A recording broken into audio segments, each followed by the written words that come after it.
Truck driver sees pregnant nun being chased on the highway.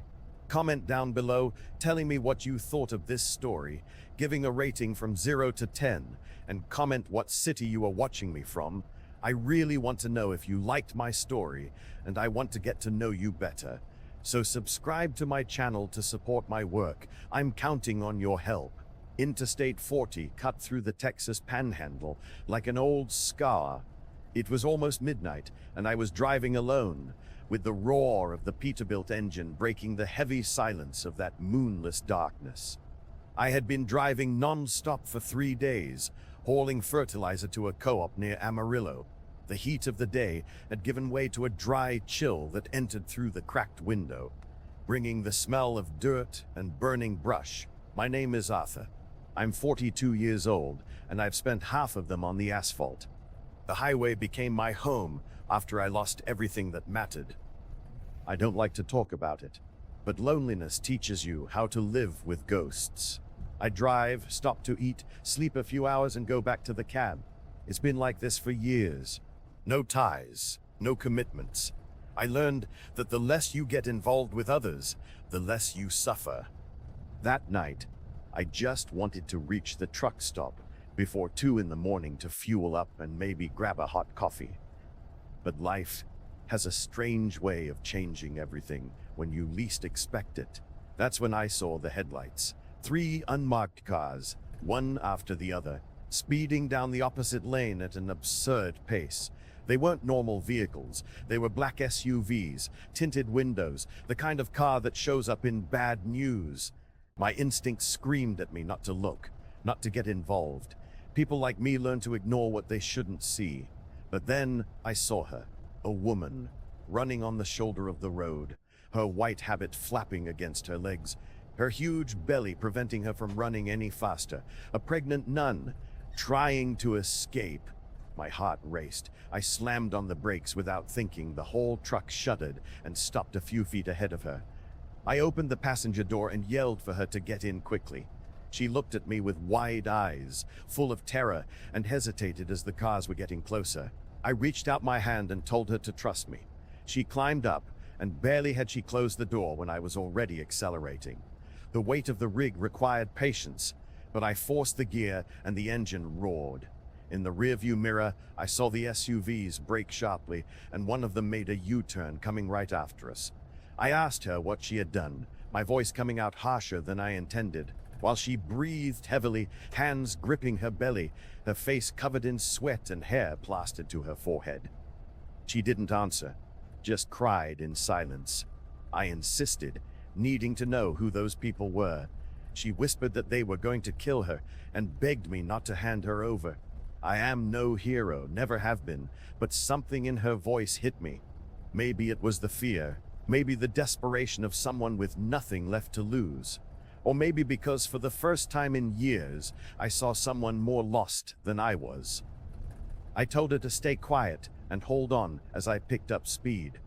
The road was straight on that stretch, giving me an advantage, but the SUVs were fast and gaining ground. One of them came up on my left side, trying to cut me off, so I swerved onto the shoulder, kicking up dust and gravel, the truck violently shaking but not tipping over. I yelled for her to hold on, and she moaned in pain, clutching her belly even tighter. It wasn't just fear, it was pain. I asked if she was okay, and she gasped that the baby was coming. My blood ran cold.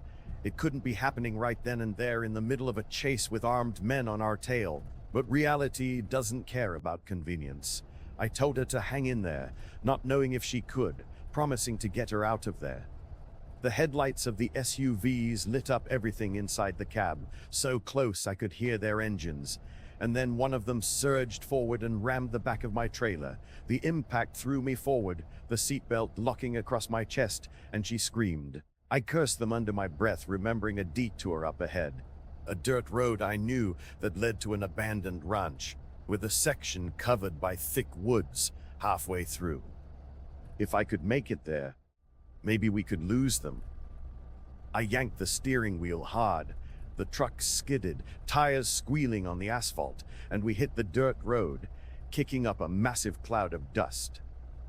The suspension groaned. The cargo swayed, but I didn't slow down. I checked the mirror and saw two SUVs had followed me in, while the third stayed behind. The road was narrow, branches slapping the windshield, dense vegetation on both sides. I knew this place from a delivery gone wrong years ago, remembering a blind curve ahead and right after it, an old wooden bridge over a dry creek. I told her to hold on just a little longer, unsure if she heard me over her soft moans and trembling hands. I hit the curve and downshifted, the rotten, gap-toothed wooden bridge appearing before us. I didn't know if it would hold the truck's weight, but I had no choice, so I floored it. The truck hit the bridge, and I felt the boards splintering underneath us, with a sound like breaking bones. The cab swaying, the trailer wobbling, and for a split second I thought we were going to plummet, but the rear wheels caught the other bank, and we made it across. Looking in the mirror, I saw the SUVs had stopped short of the bridge, not willing to risk it. Meaning I had bought us some time. I kept driving for another mile until I found a turnoff leading deep into a cornfield, cut the headlights, and slowly crept in, hiding the rig between the tall stalks before killing the engine. Total silence fell over us. Only then did I look at her. She was pale, sweat pouring down, breathing rapidly, her contractions clearly visible now. I asked how much time we had, and she cried that she didn't know. I knew nothing about delivering babies, never had kids, never wanted them. But right there in that dark cab, alongside a pregnant nun with dangerous men hunting us, I knew I had to do something.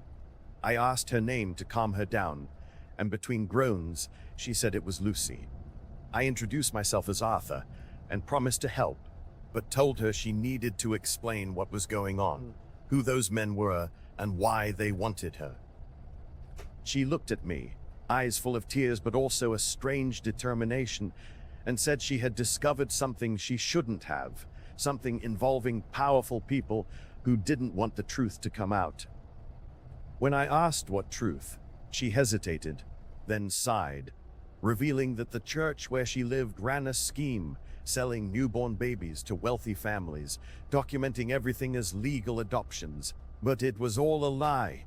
They would take in vulnerable, pregnant young women promising help, then take their babies away and hand them over to the highest bidder. My stomach churned as I asked how she ended up pregnant. She murmured she was a victim too, having gotten pregnant before joining the convent, and when she sought help, they took her in. But upon discovering their operation, she tried to flee. They locked her up, leaving her helpless, telling her they would take her child as soon as it was born. Anger rose in my throat as I asked who was running this, and she named a man called Richard, explaining he wasn't a priest, but a businessman who financed everything, using the church merely as a front. I rested my head on the steering wheel, realizing this was bigger than I could have imagined. It wasn't just a fleeing nun, it was a massive conspiracy, and I was now right in the middle of it. I asked her what she wanted to do, and with steady eyes, she said she wanted to expose them. But first, she needed to save her child. Just then, a stronger contraction hit her, and she screamed, panic flashing in her eyes. The baby was coming, and we were all alone in the middle of nowhere. I had no choice and needed to act fast, so I opened my door and hopped out of the cab into the biting chill of the early morning air. I walked around the truck, opened her door, and saw Lucy hunched over, moaning softly, hands gripping the seat. I told her we needed to move to the back where there was more room in the trailer, and she nodded, too weak to argue. I helped her down, supporting her as she could barely walk, and we slowly made our way to the back of the truck. I opened the doors to find the bags of fertilizer stacked like a mountain. Not ideal, but it was all we had. I climbed in first, pulled some bags aside to clear a space in the corner, laid out the tarp I used to cover the cargo, and improvised a makeshift bed. I helped Lucy up, and she lay on her side, breathing deeply to manage the pain. I admitted I didn't know what to do, having never helped deliver a baby, and she told me through gritted teeth just to stay right there and not leave her alone. I nodded, grabbed the flashlight from the cab and turned it on, the dim beam illuminating her extremely pale face. Hoping to distract her, I asked how long she had been on the run, and she replied it had been 3 days since she escaped the convent, where they watched her constantly, until Sister Mary, who knew what was happening and opposed it, left a door unlocked in the dead of night. Lucy had run through the woods, starving and hiding, until she reached the highway, hoping to hitch a ride to the nearest city to report them. She groaned again as the contractions grew closer together, and I noted that they had still managed to find her. She mumbled that they had people everywhere. Someone must have spotted her and tipped them off, leading the cars right to her. I clenched my fists, disgusted by the kind of monsters who would use faith as a mask to steal children. I asked where this Richard lived, and she said he had a large ranch near Dallas, a wealthy man with politicians in his pocket whom nobody dared to touch. When I asked if the priests knew, Lucy shook her head, explaining some knew while others turned a blind eye. But Father Michael, the head of the convent, was Richard's partner and took his money. I felt sickened that people meant to protect and care for others were profiting from their pain. I told her that when this was all over, she was going to expose them, and I would help her. She looked at me with something akin to hope and asked if I believed her. I told her I did, perhaps because I knew what it felt like to be abandoned, or deep down, I wanted to believe there was still some good in the world, or simply because, looking at her, I saw someone who deserved a fighting chance. The hours dragged on as I stayed by her side, holding her hand and wiping the sweat from her face with my shirt sleeve while she screamed, cried, and the sweat from her face with my shirt sleeve while she screamed, cried, and squeezed my hand with all her strength. Around 4 in the morning, everything changed when she suddenly sat up, eyes wide, gasping that the baby was coming right then. My heart hammered against my ribs, and panicking, I thought about calling for an ambulance, but there was no cell service, and driving to a hospital would take too long with Richard's men prowling around. I asked her what to do, my voice trembling, and she desperately told me I just needed to catch the baby when it came out. She started pushing, and I had never felt such intense fear in my entire life, but I couldn't afford to break down because she needed me. Then it happened. A cry, small and fragile, yet undeniably strong, the very sound of new life. With shaking hands, I caught the baby, a tiny but perfect little girl, wrapped her in my shirt, and gently placed her in Lucy's arms. She wept, and so did I, as I told her that the baby was fine, and they were both going to be okay.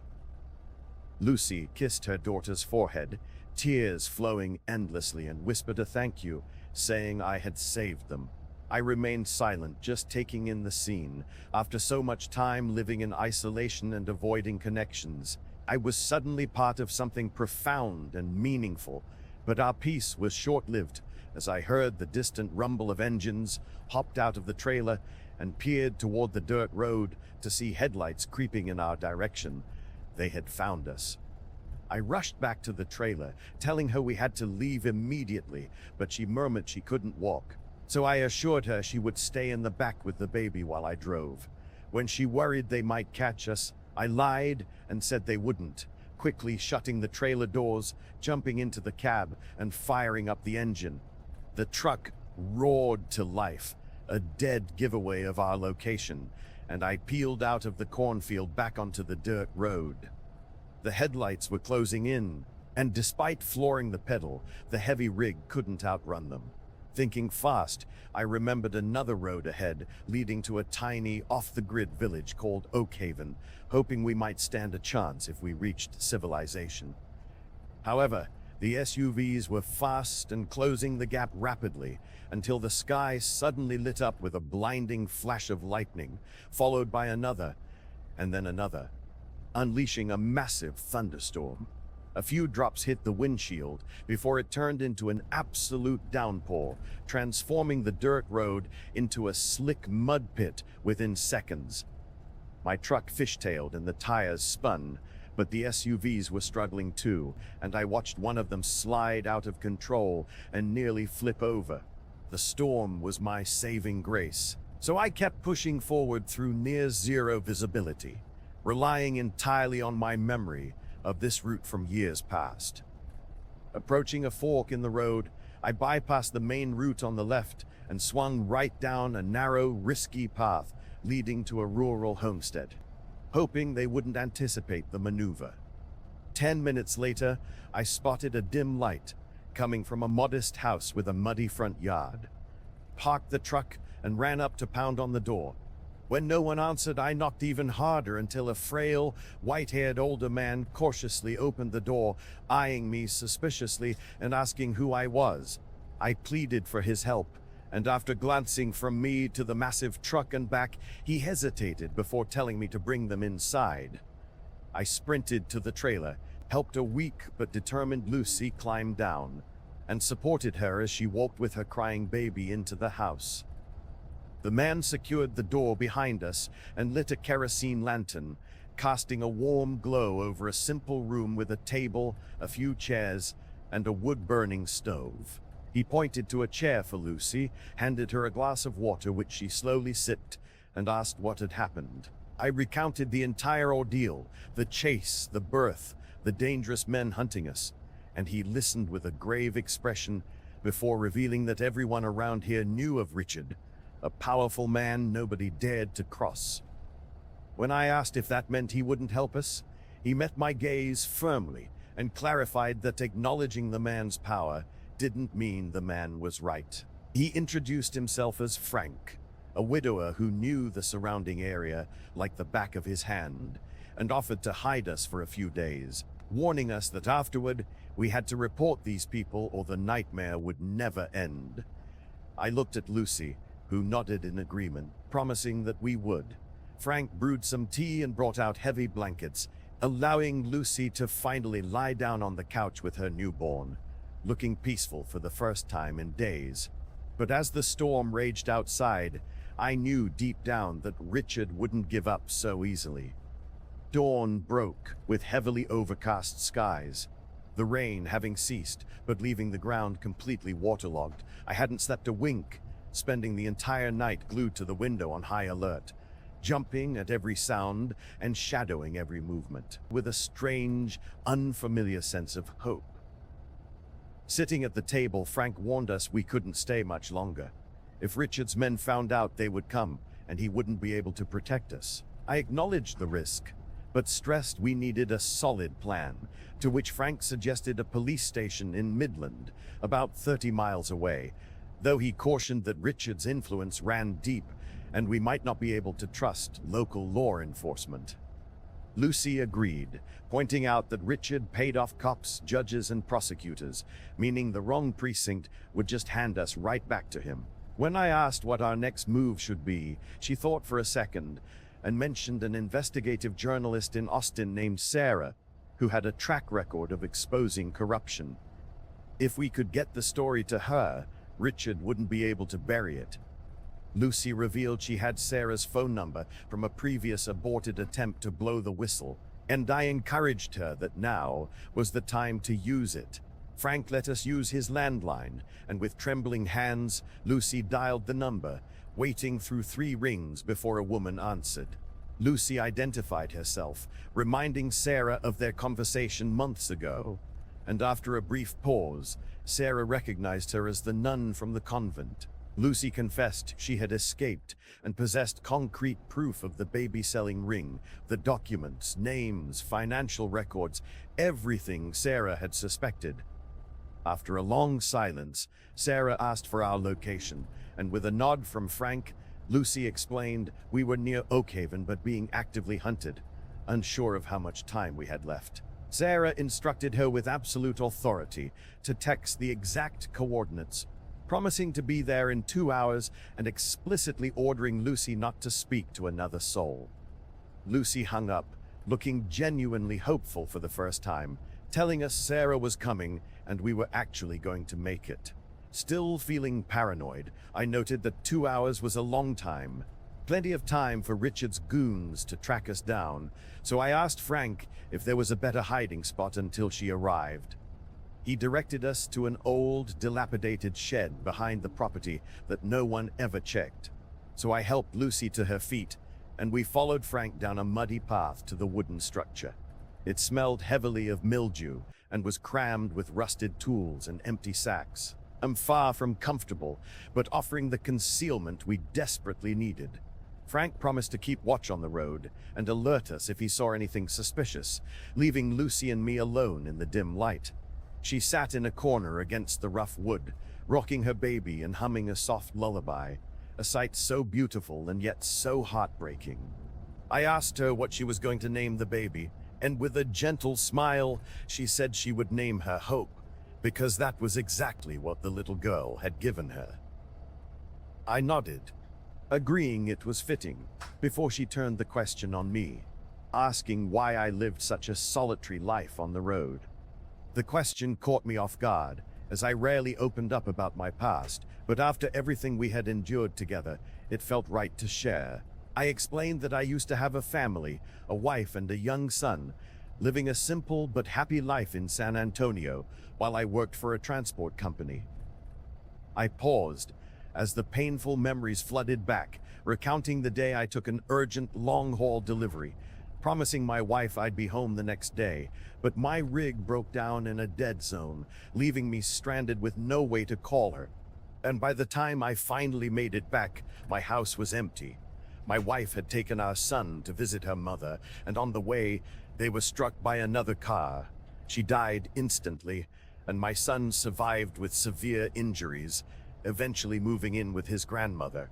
The guilt consumed me, and unable to bear the weight of it, I left everything behind to become a full-time trucker, never staying in one place for long, because it was just easier that way. Lucy softly told me it wasn't my fault, and I admitted I knew that logically, but the feeling never went away. She asked if living on the road was truly easier or just lonelier, and I had no answer, letting the silence stretch between us until she spoke again, telling me I was a good person who had saved them, and that meant something. I brushed it off, claiming I only did what anyone would do, but she insisted that anyone else would have kept driving and ignored her. Yet I chose to stop and care, and because of that, her daughter was alive.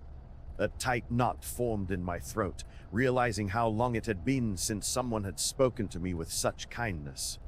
Suddenly, the unmistakable roar of multiple engines shattered the quiet, and I leaped up to peer through a crack in the wooden planks. 3 black SUVs were parked out front, and armed men were swarming Frank's porch, banging aggressively on his door until he opened it.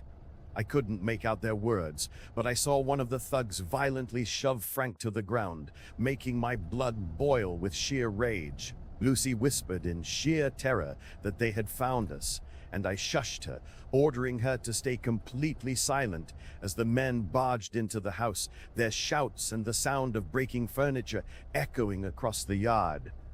One of the men stepped back outside, his gaze locking directly onto our shed, and my heart plummeted as he began marching straight toward us. I grabbed Lucy's arm, hoisted her up, and we slipped out the back of the shed, facing a rusted wire fence with dense, thorny brush right behind it, which was our only viable escape route. I helped her navigate the fence as she clutched baby Hope tightly against her chest, and we plunged into the thicket, thorns tearing at my clothes and branches whipping my face as I pushed forward blindly. I heard shouts erupt behind us. They had spotted us, so I screamed for Lucy to run, but exhaustion took over, and she stumbled, almost collapsing before I caught her. She sobbed that she couldn't go on, but I fiercely reminded her she had to do it for Hope, giving her the strength to nod and keep moving. We tore through the brush until we burst into an open pasture bordering a paved 2-lane road, our only chance at survival if we could just cross the field. The men were closing in, their heavy footsteps and angry shouts growing louder when I spotted a beat-up sedan idling on the shoulder ahead. A woman with short hair, glasses, and a camera around her neck standing beside it. Lucy screamed Sarah's name, and the journalist, taking one look at the terrifying scene unfolding, threw the car doors open and yelled for us to get in. We sprinted with everything we had as the armed men commanded us to stop, followed by the deafening crack of a gunshot and then another, but I refused to look back. We dove into the back seat and Sarah slammed on the gas before the doors were even fully shut, the tires screaming against the asphalt as we left the gunman eating our dust. Looking out the back window, I saw the men fading into the distance. We had narrowly escaped, at least for the moment. Sarah drove with intense focus, asking no questions, her eyes glued to the road, as Lucy breathlessly thanked her. Sarah curtly replied to save the gratitude because we weren't out of the woods yet, and I knew she was right about Richard's relentless nature. But for the first time, I genuinely felt we had a real shot at exposing the truth and getting justice, and I was determined to see it through. Sarah drove us to a cramped, unassuming apartment on the outskirts of Austin, a safe house off the grid where no one would think to look. Unassuming apartment on the outskirts of Austin, a safe house off the grid where no one would think to look.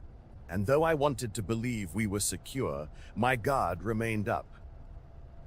Lucy collapsed onto a faded sofa with Hope, completely drained, but miraculously alive, while Sarah brewed a pot of coffee and sat across from us, placing a digital recorder on the table.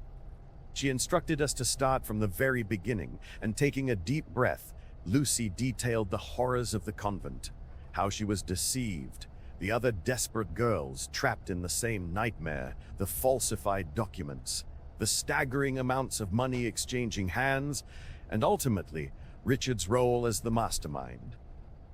Sarah recorded every agonizing word, jotting down notes as her expression hardened into a mask of pure fury, eventually asking if Lucy had any hard evidence. Lucy confirmed she did, pulling a cracked but functional smartphone from her pocket and scrolling through a hidden gallery containing dozens of clear photographs of ledgers, contracts, wire transfers, and lists of wealthy adoptive families, all meticulously documented. Sarah took the phone, her eyes widening in disbelief as she scrolled through the damning evidence, murmuring that this was the holy grail that would bring the entire syndicate to its knees.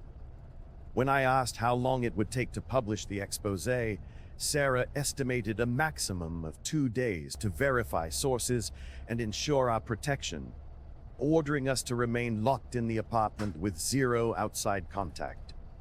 I despised feeling trapped, but there was no alternative, and the next 48 hours were an agonizing exercise in patience and paranoia.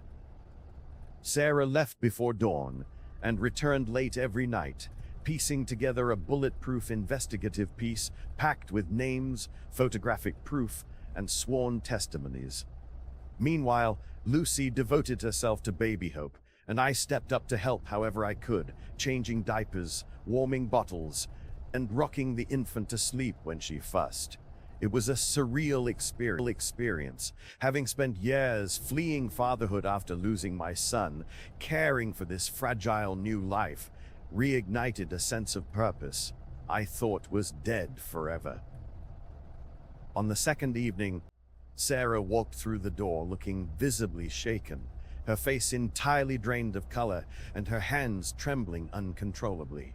When I demanded to know what was wrong, she collapsed into a chair and confessed that Richard had discovered her investigation through a leak, resulting in a threatening phone call promising severe consequences if the story went live. Lucy gasped, terrified they would kill Sarah, but the journalist fiercely replied that they couldn't silence her if she published the story first. The article was locked and loaded, only requiring a single click, but once done, there would be no turning back for any of us. She looked us dead in the eye, asking if we were absolutely certain we wanted to cross the point of no return. Lucy looked lovingly at Hope, then turned to me and I gave her a firm nod, prompting her to tell Sarah that we were ready. Sarah took a deep breath, flipped open her laptop, performed one final review of the files, and with a lingering look at us, gave us one last chance to back out. I told her to publish it, and she slammed her finger on the mouse. The bombshell article went live at exactly 9 at night under the headline, "Texas Businessman and Clergy Indicted in Massive Black Market Adoption Ring," featuring every single piece of evidence laid bare for the world to see. Within 15 minutes, the story went completely viral, setting social media ablaze, drawing the immediate attention of national news networks and flooding Sarah's phone with calls from other journalists clamoring for details. The massive public outrage forced the authorities to act instantly, and Sarah received a direct call from federal authorities requesting Lucy's formal testimony and the original photographic evidence to secure immediate arrest warrants, assuring us full protection. The following morning, a tactical team from the FBI arrived at the safe house, led by a tall, silver-haired agent named Agent Miller, who praised our bravery but stressed the urgent need to move before Richard could destroy evidence or flee the country. We handed over Lucy's phone, and after reviewing the files, Agent Miller confirmed it was enough to dismantle the entire operation, assuring a tearful Lucy that a strike team was already en route to the convent to rescue the remaining girls. We were escorted to a highly secure federal building where we provided our official, detailed testimonies, naming every conspirator, while a massive, nationally televised raid unfolded simultaneously. Richard was apprehended at his sprawling ranch, attempting to incinerate filing cabinets. Father Michael was dragged out of the convent in handcuffs, and numerous other facilitators were rounded up across the state in a sweeping victory that had all started with a desperate, pregnant nun running down a dark highway. 2 weeks later, I sat in the gallery of a packed federal courthouse, Lucy seated beside me holding Hope, with Sarah in the front row documenting the proceedings. Richard was led in wearing a prison jumpsuit, a stark contrast to his formerly untouchable persona, looking haggard and defeated as he shot a venomous glare at Lucy, who held her head high and refused to look away.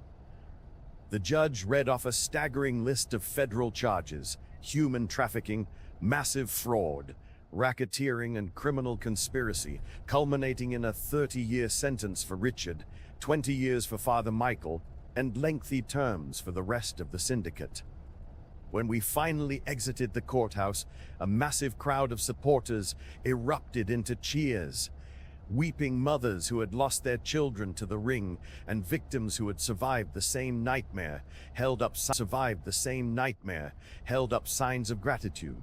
It was completely overwhelming as Sarah and Lucy gave interviews to the press, with Lucy bravely sharing her agonizing journey and demanding systemic reform to protect vulnerable women. I stood quietly in the background, feeling out of place and believing I had merely done what was necessary, until Lucy spotted me and walked over, cradling Hope in her arms. She thanked me for absolutely everything, and when I told her it wasn't necessary, she insisted that I had completely changed her life, saved her daughter, and given her the strength to fight back. She pulled me into a deep, heartfelt embrace, and for the first time in over a decade, I allowed myself to feel profound joy instead of crushing guilt. In the months that followed, our lives transformed. Lucy moved in with her sister in San Antonio and found fulfilling work at a non-profit dedicated to supporting abuse survivors, raising a happy, healthy Hope surrounded by love. Sarah earned prestigious journalism awards for her fearless reporting, cementing her reputation as a champion for the voiceless, while Frank was hailed as a local hero in his community for